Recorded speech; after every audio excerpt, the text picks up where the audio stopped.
busy being around here. So I'm going to be talking a little bit about all the animals and their different stories, and if applicable, what industry they were rescued from. If you guys have any questions at any time, or if there's like a goat hiding in a corner and I forget to talk about them, feel free to interrupt and ask questions.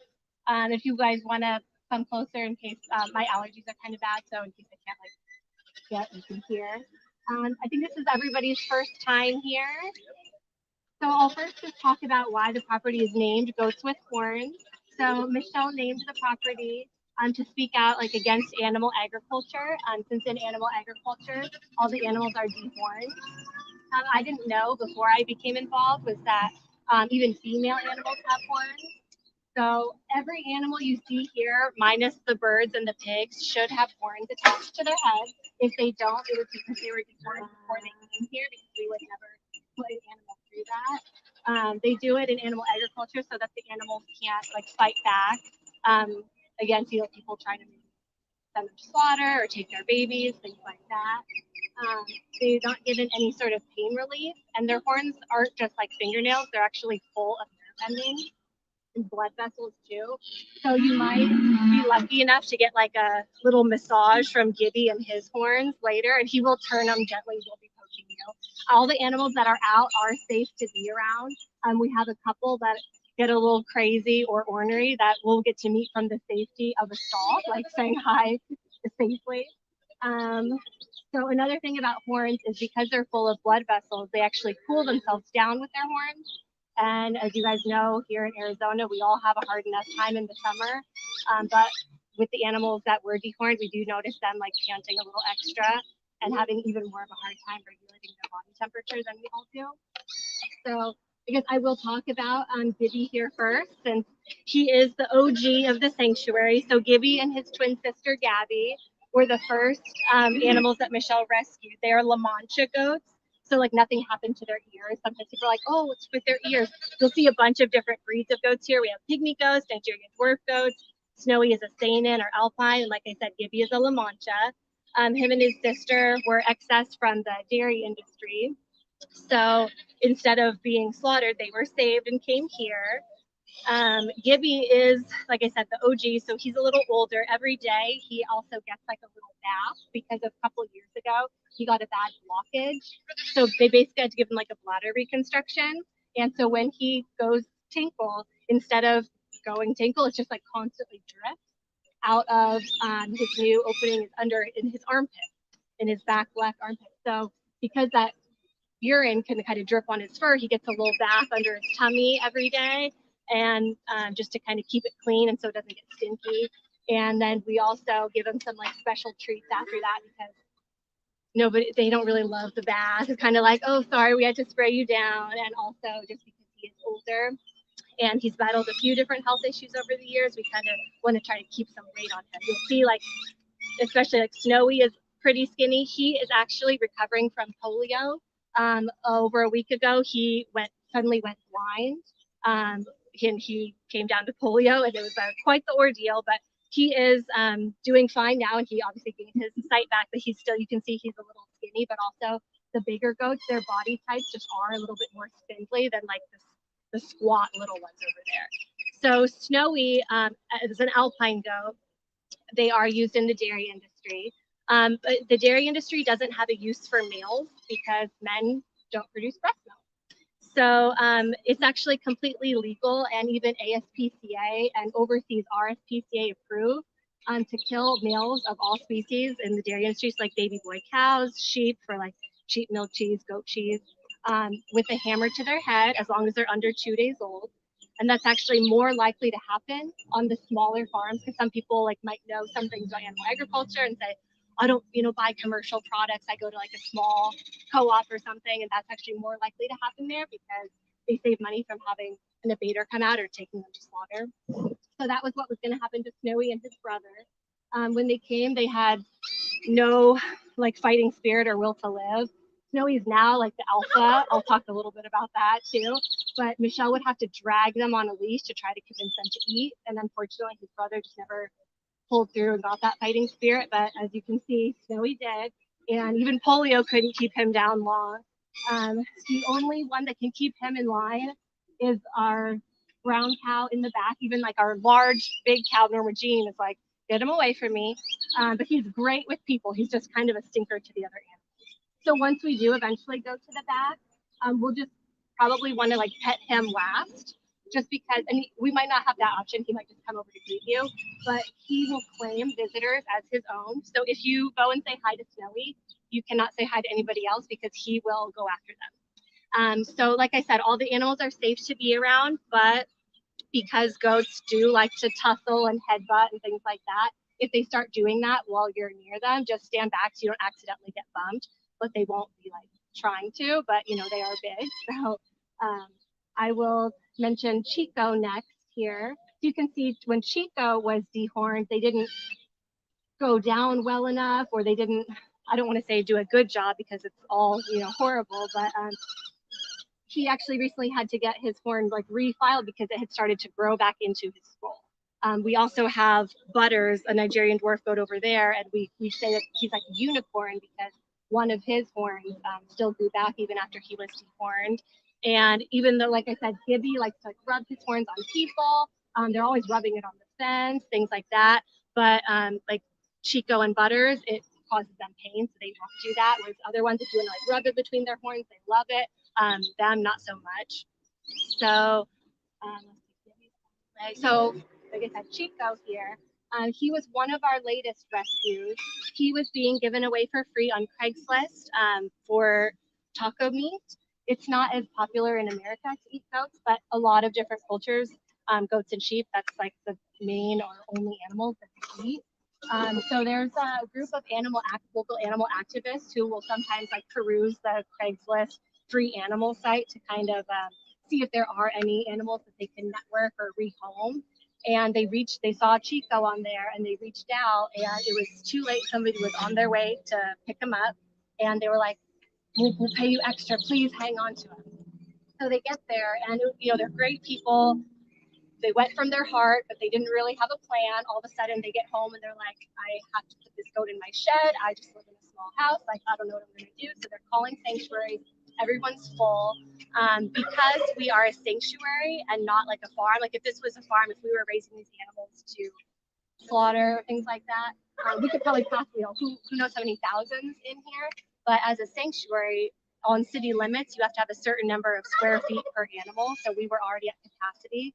And he was not fixed. So we said, okay, you know, you can keep him here so he's not living in your shed temporarily while you try to find a new home for him. And because he wasn't fixed, we had him locked in a stall. In animal rescue, you don't spay the like female sheep and goats. You just need all the males because for the females, it's a lot more invasive and likely to have complications. So we have all the males neutered. So the morning that he was set to go leave to get his neuter, our morning volunteer gets here and he's walking around the field out there. So she ran, grabbed him, picked him up, carried him back in there. She watched him just climb right out. They're all like a little bit part mountain goat. So she went back, scooped him up, and then she clipped him on a leash so he couldn't get out. But unbeknownst to us, it was already too late. He had impregnated a female. So Chico here is a dad. We'll meet his baby back there. She's fully grown now, but he had gotten Peanut Buttercup over there pregnant, and we didn't know. About 5 months later, out pops this baby, and we're all totally freaking out. That's a whole nother story. But we had to we're looking on Google, what's goat gestation? We're like, oh my gosh, did he impregnate all the females? Because for goats, it only takes them a few seconds, and he, you know, we actually had to get ultrasounds on a couple of the other females to see. Luckily, he had only impregnated the one, and he then left to go stay at another local sanctuary that only had male goats, because even after they're fixed, sperm can stay in their body for a couple of months. So just to be safe, he went to stay with the males, and then the activists, they were never actually able, as you can see, to find him another home. So we catch Chico, and then so now we also have his baby, so we are still maxed out capacity. But we're so glad. He's still a little shyer than the other goats, as you can see. He likes to nibble on fingers, so yeah, watch out because he does have teeth. So I'll talk about Peanut Buttercup, the one that he got pregnant, and then Gilbert, who, feel free to move around if you want, the little small black goat that's chewing his cud right now. and then Princess, who's around here somewhere. They were all rescued by the same local woman named Cheyenne, who's super involved with dog rescue. And one morning, Cheyenne is going to her Starbucks. This was like 8 years ago, or maybe even longer now.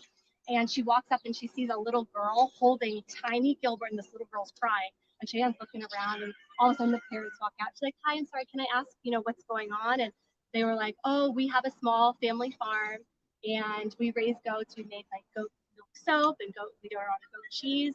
And again, as a male, he's going to slaughter, and our daughter always gets attached." And she was like, "Oh, I'm sorry to keep butting in, but do you mind if I make a phone call?" So she calls her husband and says, "What would you do if I brought home a goat?" And I don't know how much back and forth had to happen, but he did agree. He was away on a business trip. And because he was a tiny, he was only a couple days old, he had to go get Clotha fed around the clock, just like if he was with his mom, he was nursing. But the farm, they don't want to keep the babies because they are trying to take that breast milk to make their animal products with it. So it's not just a stereotype. Goats do love to chew on random stuff. I brought a cardboard box. Later, I'm going to throw it into the field. That was his favorite thing. Part of the day, they'd go get the mail, and Cheyenne would take out like her bills or whatever she needed and hand him the junk mail, and he'd just chew it up. Once he was about 5 months old, he was big and strong enough that he didn't have to live in their house anymore. He could go live outdoors. But she wasn't zoned for goats. She was just a concerned citizen that saved this little baby outside of a Starbucks. But her parents worked with rescued racehorses, so they had land. So she was like, "Oh, can you take Gilbert?" So like, "Sure." And then a couple years later, Cheyenne gets a phone call from the dog rescue and was like, "Didn't I hear a story about you saving a goat?" They're like, "Yeah, why?" And they had been contacted by the city of Mesa when Princess Buttercup was found running down the road. Imagine like looking outside, there's a goat in my yard. So they brought Princess Buttercup. Oh, we can see her. She's back there, one of the little golden pygmies. That's furthest on the right over there. But they didn't know that she was pregnant. So when they brought her to Gilbert and the horses, a few weeks later, Cheyenne's dad called and was like, "Hey, this latest goat that you saved, I don't know what happened to her before," because they were able to track down her previous home, another small farm, lots of neglect and cruelty going on. So they would not rehome her there. They needed a place for her. But, something's going on. She's acting really weird. And we don't know. I don't even know if she's going to make it. It was because she was in labor.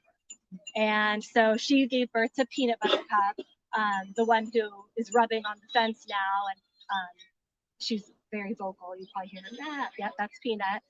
So it kind of like came full circle for her because she was the one that accidentally got pregnant when Chico escaped. So we actually have 3 generations of goats. We have Grandma Princess Buttercup, we have Mom Peanut Buttercup, and then baby Chicolette, who is probably demanding scratches or something back there. She's on the. Oh, never mind. She's up on top. She's a little princess up there. Yeah. So, and because of that, Peanut Buttercup has her horns since she was like born in freedom, whereas Princess Buttercup and Gilbert don't. A couple other little guys over here are Butters and Willow. So I mentioned how Butters is like our unicorn. So they were somebody's pets out in northern Scottsdale. Their story's a little different. It's not so traumatic. When they moved their elderly mom in with them when COVID started, she brought her dog. And even though the dog was like a great, wonderful dog, it unfortunately just had that natural instinct. It couldn't fight. Goats are a prey animal. So the dog went after them, got a hold of Butters. It was really bad, but you can see he did make it. But then now they built a separate part of the yard, and the dog was just desperate to get at the goats. So they were like, "We're afraid, what if we go to the store and the dog gets out or something?" Something had to change. So they came here, and every month Diane and the people that used to have Butters and Willow, they send some money, like as kind of like a sponsorship or like donation towards like future vet bills and things like that. So Cheyenne, the one who rescued Gilbert outside the Starbucks, after she did that and learned all these things about animal agriculture, like it changed her whole life. And her husband and 5 kids that have actually started their own sanctuary now. And they moved, so they have property, and they have like a goat in a wheelchair, and they've taken in so many animals. They've rescued male calves from the dairy industry. So it's one of those things. It's like sometimes you don't know really what goes on, and once you learn better, you like kind of make kinder, better choices. I will talk about the sheep next. So Suerte, who's sunbathing right there, he and his mom were rescued from a local, not quite legal meat backyard operation. So something that can happen with dairy cows, or it's common in dogs, like mom dogs and puppy mills, or just any animal. It can even happen to humans, but it's usually more likely to happen to like a female animal that gives birth like too many times, like more than is natural. Their uterus can prolapse. So when she gave birth to Suerte, she had been used as a breeder sheep. Her uterus came all the way out of her body and was dragging until they were not going to do anything to help her. They were actually getting ready to feed mama and baby alive to his hunting dog. And his buddy who worked there, helping him slaughter and doing all these things, even he was like feeling not so good about what was going on. And obviously the baby was then starting to die because he couldn't get any milk from his mom. She was weak, running around in filth with her uterus out. And finally, so the guy was like, I went to high school with this girl. She's like a vegan activist now. She's always posting stuff on Facebook. Do you think we could try to see if we can get her to like just take them? And the guy's like, yeah, sure. So they're calling this person, that person. They're trying to get in touch with sanctuaries. Finally got a hold of Michelle, and the farmer's like, yeah, you can come and pick up the baby. And Michelle was like, well, I'm taking the mom too. And it was really, we were just bringing her to have her euthanized so she wouldn't have to suffer anymore.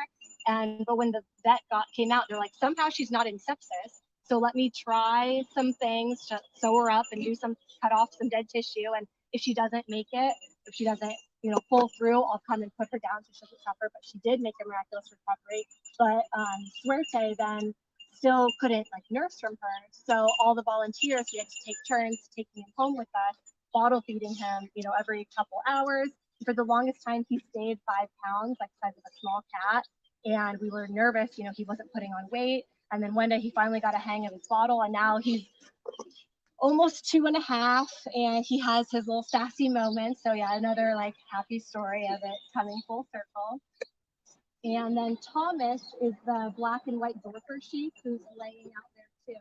We have so Suerte and his mom are black belly Barbados sheep. They kind of look like goats or deer or antelope when you get closer, you can see. But they are sheep. So is Thomas and Albert. They were both 4-H rescues. So 4-H or FFA is a program that they do inside schools, and they'll be given, some of the kids learn how to grow crops, and sometimes they might have like an egg or a baby lamb or something like that. And then at the end, they when they turn in the animals at the end of the program, they get the money as like a college scholarship. And they don't lie to the kids, but they don't advertise the fact that those animals are going to slaughter. So you've seen or heard of the stereotype of the prize-winning steer at the farm, or you see the animals at the state fair. And they were almost all of them were raised by kids with FFA or 4-H, and were then actually being slaughtered. So there was a local girl raising Albert, and she called her big sister who was away at college, and she's like, okay, when you come home at Christmas time, guess what? I'm doing 4-H. And her big sister, who was away at college, had become vegan and was very like learning all these things about animal rights and what really goes on. And she's like, whoa, you're doing 4-H? You know what's going to happen to him when you turn him in? And this girl was horrified. And so she went to the director at school and was like, hey, I don't want to be part of this program anymore. And he's like, well, he's going to fetch a minimum $600 worth of, prime quality lamb meat. So if you don't want that to happen, you have to buy him back. And this was just like a little high school girl. Normally, like, we don't buy animals or support breeding or anything like that. But we did have a fundraiser to help her raise the rest of the money so she could buy Albert's freedom from 4-H. And then a couple years later, a local high school girl named Jasmine found out what was going to happen to Thomas. So same thing, she bought him back. And she sometimes will come and like take him for a walk around the neighborhood. A few of our animals are leash trained, some better than others. But yeah, so that was like, again, more stories of people like learning what actually happens. And Jasmine now is like an advocate at school, like telling kids like, hey, this is actually, what's going to happen. And because she never knew that, and she had done 4-H in the past. And when she turned in her animals, she thought they were going to go like live at a petting zoo or like something like that. And those are her babies, form a bond with these animals. So I think I talked about. Well, I'll talk about. I don't see the pigs anymore. Well, Jamie's. They might be hiding. So there's one. Oh, just kidding. So that's Zeus. We do have two pot-bellied pigs. They they are considered mini pigs, even though, as you can see, he's not super tiny. Teacup pigs, mini pigs, that's not a thing. That's a lie that the breeders will tell you. Do not feed them too much. Don't feed them too much food, because just like any young animal or human, if they have enough food, imagine that, like they'll grow. So a mini pig is just any pig under 300 pounds. So I think Pepper wants to just make a quick announcement. The rooster that's crying, he's the one that was recently here. Follow us on Instagram. We had a chicken, so I think that's why he's crowing. But so what happens with these pigs is that people will go to the breeder, they'll get this mini pig, and they're like, oh, like, okay, I love this animal, and the breeder told me don't feed it too much so it doesn't get overweight, so it doesn't get too big. So then they have these animals and maybe they don't feed it enough. So the only way that it actually stays small is its growth is actually stunted and it's emaciated. So then they start running into like bone and growth and obviously health issues, being literally starved. Or on the other case, they're like, I know they said not to feed them too much, but you know, my pig's still hungry, so I'm gonna give them some more food, and all of a sudden they get big, and then they're like, okay, I can't keep this pig. And so that was what happened to Zeus. He was a family pet, and he and the dog started getting a little snappy with each other, probably because he was hangry. Like, imagine being chronically like starved, imagine how cranky you would get. And that's another reason people will dump their pigs, like, oh, my pig's, it was so cute and nice when he's a baby, and now it's always snapping at me and my kids. And so he or the dog had to go, so it was Zeus. And in Julio's case, like I said, Julio's a lot more shy. So even when we go out into the field, like Zeus might want a belly rub from somebody. Usually he has to like know you first, but he still might. Oh, did you have a question? Oh, okay. Whereas Julio is a lot more shy, and even though he's lived here safely for years, maybe he's just still like not fully recovered from what happened to him before. He was found being kept in a shed on an abandoned foreclosed property. They were doing an inspection. They're like, oh, we need to check the shed. And he was in there with an empty food and water bowl. So obviously he couldn't have been there too long, because he would have starved to death. But it was up north where, like here in the winter, you know, like around here, like we're like, oh my gosh, it's so cold. But up north they actually get snow, and he didn't have adequate shelter. So we don't know if they just dumped him there, or if they had him for like a pet and then they had to leave him, or like for backyard slaughter. So that's how he came here. Even though like most people that, you know, that eat animals, they eat like the big farm hogs. People do eat pot-bellied pigs. So this is just an example of a farrowing crate. So when mom pigs give birth on a pork farm, they are not even able to stand or turn their bodies at all for at least 6 weeks. By the time they get up, their side would be like covered in ulcers. Pigs always give birth to large litters. So they have a use for male and female, unlike the dairy industry, but there's usually like a runt or a smaller piglet. And that one, it's called thumping. Again, approved. This is all animal welfare certified, that they just slam the little piglet on the ground on its head. So if you've ever happened to watch like a documentary for like, you know, what goes on in slaughterhouses and things like that, if they ever go into like a pig farrowing facility, there'll be little place. It's not something that they print on like a package of like chops or bacon, but they actually have laws in America called ag gag, where it's illegal for people to go in and like shoot that footage, because they don't want the public to know these things. So some of you might know that pigs are one of the smartest animals, so they're like way smarter than any dog or cat. So they also kind of tend to like go extra crazy when they're kept in these conditions. So they also will like usually pull out their teeth, because they start chewing like bars, chewing on each other, because they're just like literally going insane. They cut off their tails, all kinds of things. So if you can't tell, we do advocate for people to maybe consider making more choices, and just, you know, being cognizant of, you know, what these animals are actually going through. There's no happy animals if they turn into a commercial or something like that. I think we will go ahead and head. We're gonna walk all the way through this door here. Whoever's last, just please close it behind you. We're gonna go to the bird side and meet some of the birds.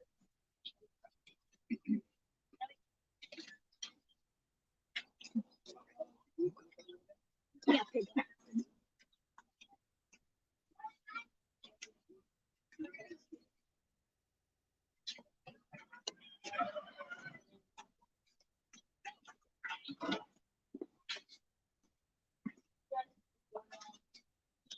Yeah,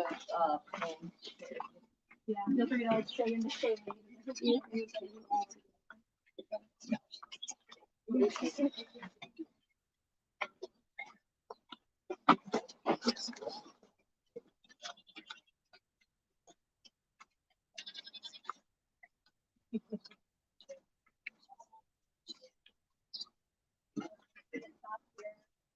All the little muddy spots are extremely slippery, so everybody should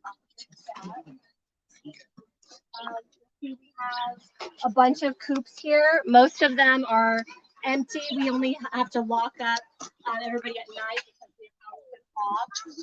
We also like to have extra coops available just because when they bring a new bird here, we don't like their wings. So what we do is we get them acclimated. So we'll like say lock them in a coop for usually like 1 to 2 weeks, and then they get used to all the sounds and the smells, and they realize like, oh, I'm getting fed and watered every day. Nobody's trying to hurt me. So then when you let them out, they learn to get home instead.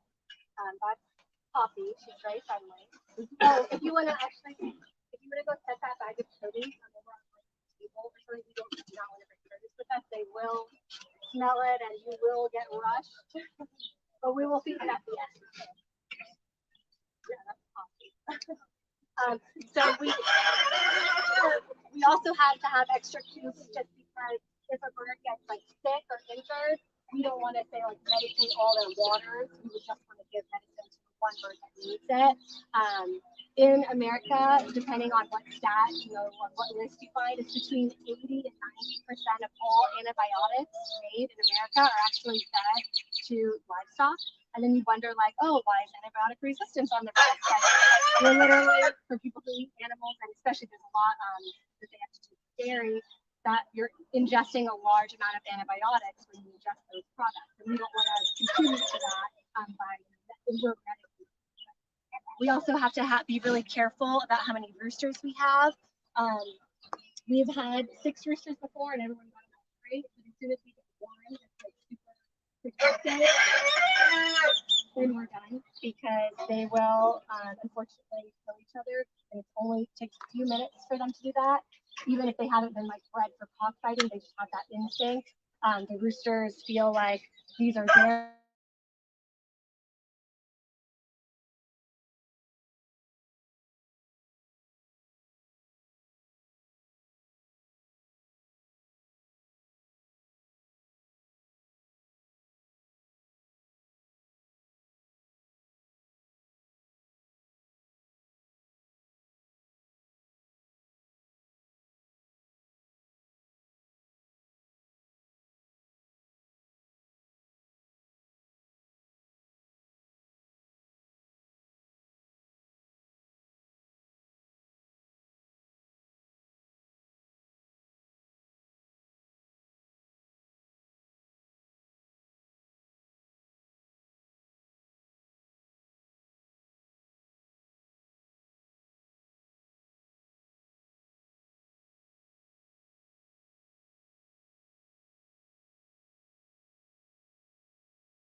It's live again.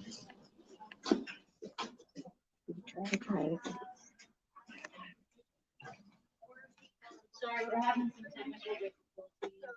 We're having some technical difficulties. Sometimes the farm equipment and whatnot can interfere with the internet. So hopefully we stay connected now. We'll sneak up on Courtney.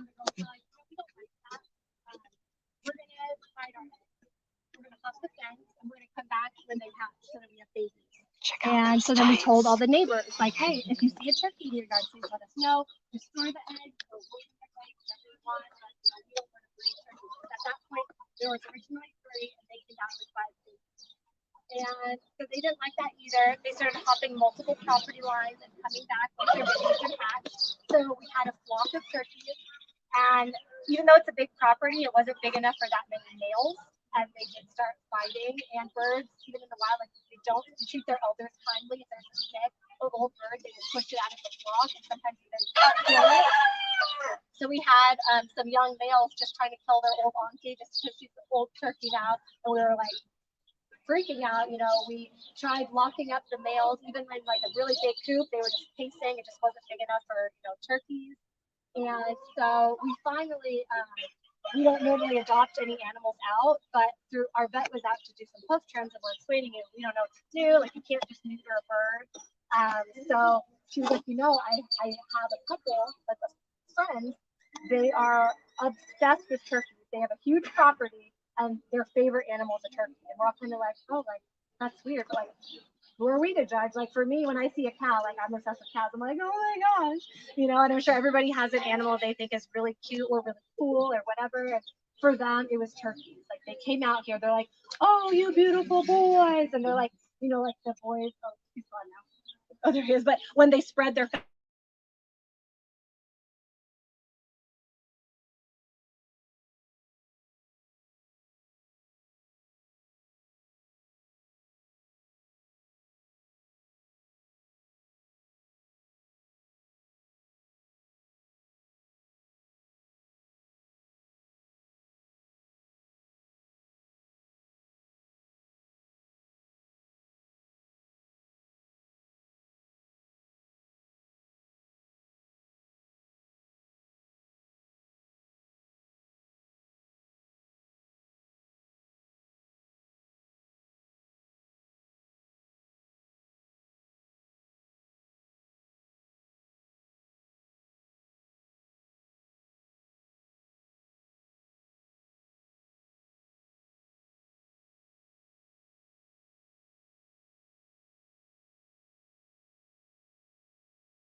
See, it's gotta be internet. Hey guys, unfortunately due to technical difficulties, this will be the end of the video. Thank you guys for joining.